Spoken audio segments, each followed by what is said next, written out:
काल रात्री सोलापुरातील महावीर चौकामध्ये एका पल्सरवरून जाणाऱ्या 3 युवकांचा भीषण अपघात झाला असून यामध्ये 3 युवकांचा जागीच मृत्यू झाला आहे। सुसाट निघालेल्या बाईकवरून ती बाईक झाडाला धडकली व ते तरुण जागीच ठार झाले। सोलापुरातील महावीर चौकामध्ये रविवारी मध्यरात्री 1:30 वाजण्याच्या सुमारास हा अपघात झाला।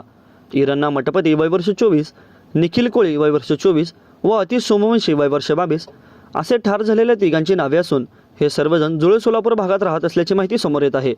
तिघे मित्र मध्यरात्री 1:30 वाजण्याच्या सुमारास बाईकवरून घरी जात होते।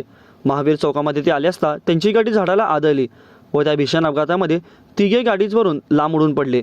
त्यांच्या डोक्यावर व जबर मार लागला तसेच ते त्या जागीच ठार झाले। सध्या त्या तिघांचे मृतदेह शासकीय रुग्णालयात असून नातेवाईकांची प्रचंड गर्दी झाली असून शोक अनावर झाल्याचे दिसून येत आहे।